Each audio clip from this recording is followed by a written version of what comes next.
Bye now you must have gone through the goodwill. अभी तक आप लोगों को गुडविल के बारे में थोड़ा बहुत आइडिया हो गया होगा, राइट। और अभी से आप लोग मेहनत करो, at least you should maintain your goodwill, that is very important, ठीक है। अपना गुडविल मेंटेन करने से हम लोग का क्वेश्चन भी बन पाएगा, ठीक है। तो now let us continue the previous one. तो हम लोग एक मेथड हम लोग कर चुके थे, average method and weighted average method हम लोग कर चुके थे। तो इस वीडियो में हम लोग स्टार्ट करेंगे with that is super profit method, right.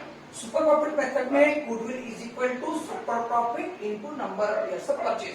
Number of years of purchase का meaning same as it is as it was, right. Super profit का मीनिंग क्या है? Super profit meaning actual average profit minus normal profit, right. कभी कभी कुछ business organisation, suppose आपका और मेरा बिजनेस सेम जगह में है, सेम लोकेशंस में, same investment, same trade, but still then you are earning more than me. एक नॉर्मल बिजनेस, सपोज आप भी 1 लाख लगाए हो, हम भी 1 लाख लगाए हैं, और एज ऑन डेट इस तरह का मार्केट कंडीशन जैसे है, इस तरह हम लोग का जैसे बिजनेस है, उसमें 10% रिटर्न आना जरूरी है। मतलब अगर आप 1 लाख लगाए हो तो 1 लाख का 10% माने 10,000 का प्रॉफिट होना चाहिए। तो सोचो मेरा 10,000 का प्रॉफिट हुआ है, बट आपका 12,000 का प्रॉफिट हुआ है, मतलब आपका 2,000 रुपया एक्स्ट्रा हुआ है। दैट 2,000 जो एक्स्ट्रा हुआ, that is known as super profit, ठीक है। So that is because of your goodwill, आपका हार्डवर्क, आपका मेहनत, इसलिए आपके पास ज्यादा कस्टमर्स आए, ज्यादा कस्टमर्स तो ज्यादा सेल्स मीन ज्यादा प्रॉफिट, राइट। तो सुपर प्रॉफिट मतलब क्या है? Actual average profit minus normal profit. Next, normal profit क्या है? नॉर्मल प्रॉफिट मतलब होता है capital employed into normal rate of return, right. Capital employed into normal rate of return. आप जानते हो ये नॉर्मल रेट ऑफ रिटर्न क्या होता है? नॉर्मल रेट ऑफ रिटर्न का मीनिंग है expected rate of return in the existing market condition, expected rate of return in the existing market condition। Suppose आज का डेट में जो आप लोग का, मेरा या आपका जो भी बिजनेस है, उसमें हम लोग का it is given that the expected return is 10%, मतलब 10% मिलना ही है। अगर उससे ज्यादा मिल रहा है मतलब that is super profit, right. तो capital employed into normal rate of return, that is known as normal profit, right। then capital employed क्या होता है? capital employed we have to calculate the capital employed। there are two approaches, one is asset approach, asset side approach, another is liability side approach। ये दोनों approach को आपको हम समझाते हैं कैसे हम लोग कैपिटल एम्प्लॉयड निकालते हैं, ठीक है। देखो अब तो अभी हम लोग कैलकुलेशन करेंगे कैपिटल एम्प्लॉयड। दो अप्रोच बताए, first one is asset side approach. Asset side approach का फॉर्मूला है all assets except goodwill, sometimes goodwill may be existing in the balance sheet, so except goodwill, non-trade investments and fictitious assets। non-trade investment और trade investment अभी आपको बताएंगे हम। and fictitious assets, what are fictitious assets? those assets which don't have any physical existence, neither they have realizable value, you cannot sell it, it is nothing but the accumulated loss minus outside liabilities, that will give you as capital। और अगर liability side approach हम लोग apply करें, liability side approach में इसका formula है capital employed.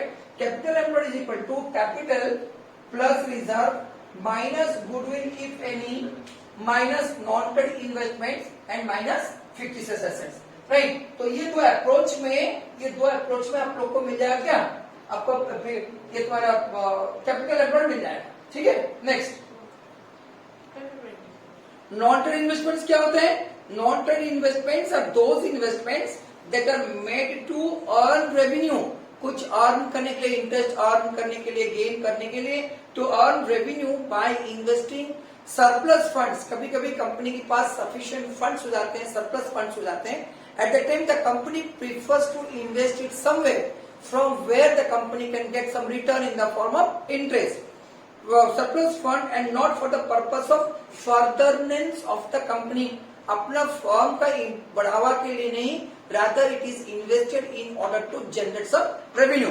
on the other hand, trade investments क्या होता है? trade investments means those investments that are made in another organizations or another enterprises or another business for the furtherance of own business, मेरे अपना business को increase करने के लिए, develop करने के लिए, ग्रो करने के लिए दूसरा कोई बिजनेस में हम जब पैसा लगाएंगे, that is known as trade investment. And most important, remember that unless otherwise investments are specified to be trade investments, अगर स्पेसिफिकली दिया है that investment is trade investments, then only they should be it is all right, otherwise they should be treated as non trade investment. अगर कुछ specific दिया नहीं है, हमेशा आपको यही लेके मान के चलना है कि वो नॉन ट्रेड इन्वेस्टमेंट है, राइट। तो अभी इसलिए तो सुपर प्रॉफिट मेथड्स में हम लोग प्रॉब्लम है तो वर्कआउट कर लेते हैं।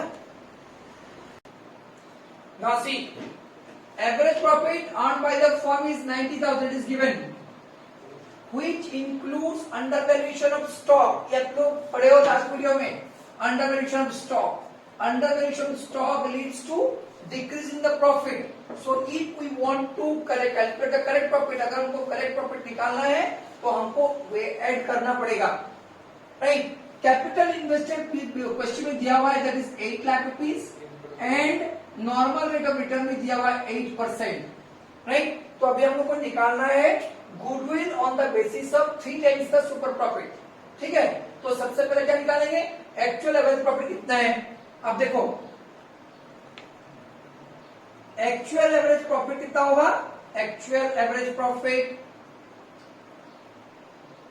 इज इक्वल टू, तुम्हारा एवरेज प्रॉफिट 90,000 ऑलरेडी है, अंडर वैल्यूएशन ऑफ स्टॉक था 10,000, मतलब ये प्रॉफिट कम हुआ है, so it is to be increase by 10,000, so this gives you 1 lakh rupees.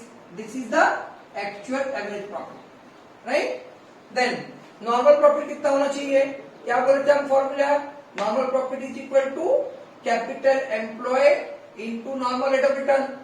Capital employed दिया हुआ है, that capital employed is equal to 8 lakh, normal rate of return is 8%, right.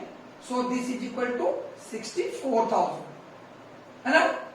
अच्छा, अभी सुपर प्रॉफिट कितना होगा, फॉर्मूला क्या था सुपर प्रॉफिट का, super profit is equal to what, actual profit that is 1 lakh, ठीक है, minus normal profit that is 64,000, it comes to 36,000 super profit, ठीक है ना।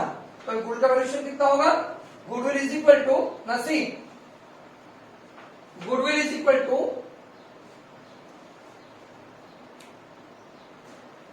सो goodwill is equal to, goodwill is equal to क्या है formula, that super profit that is 36,000 into number of years of purchase 3, तो कितना हो गया ये 1,08,000, ये हो गया super profit method of valuing goodwill, right.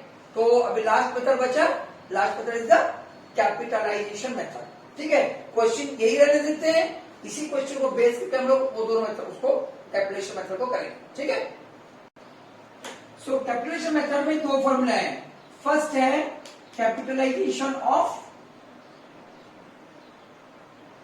Average profit, इसका फॉर्मूला है goodwill is equal to, goodwill is equal to actual average profit, actual average profit, ठीक है, by normal rate of return, normal rate of return, पहला question को ही लेकर हम लोग वर्कआउट करेंगे, into 100 minus capital employed, right. तो चलिए इसको हम लोग वर्कआउट कर लेते हैं। लास्ट में कितना था, एक्चुअल एवरेज प्रॉफिट हम लोग कितना निकाले थे, कैलकुलेशन हुआ था 1 lakh, right.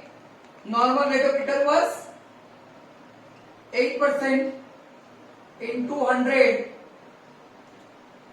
Minus capital employed था 8 lakh, it was given. So this comes to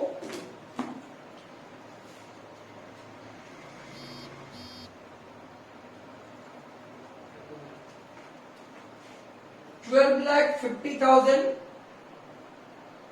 minus 8 lakh is equal to 4,50,000 value goodwill. क्या हुआ, कैपिटल ऑफ एवरेज प्रॉफिट में goodwill is equal to actual average profit by normal rate of return into 100 minus capital employed. Actual average profit हम लोग वो question को लेकर वो निकाले थे 1 lakh rupees, normal rate of return was given 8% into 100 minus capital employed 8 lakh, right. So this when हम लोग जब इसको कैलकुलेशन करते हैं it comes to 12,50,000।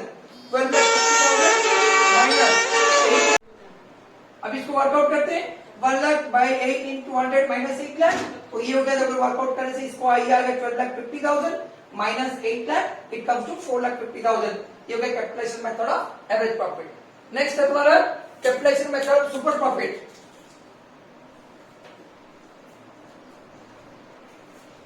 Capitalisation method of super profit इसमें goodwill is equal to super profit by normal rate of return. Answer same आना चाहिए दोनों का, ध्यान रखना। Normal rate of return into 100। हम लोग कितना निकालते हैं super profit was 36,000, right. Super profit was 36,000 bye normal rate of return is 8% into 100। कितना देखो 36,000, इट कम्स टू 4,50,000, मतलब आंसर सही है। ठीक है, capitalisation of super profit method. So this the valuation of goodwill is over. Now in the next chapter, जो हम लोग नेक्स्ट चैप्टर पढ़ेंगे पार्टनरशिप का, दैट इज एडमिशन, तब हम लोग क्या चीज करेंगे, तब हम लोग करेंगे तुम्हारा कैसे कैसे अकाउंटिंग ट्रीटमेंट क्या क्या होता है, at that time will go through, right.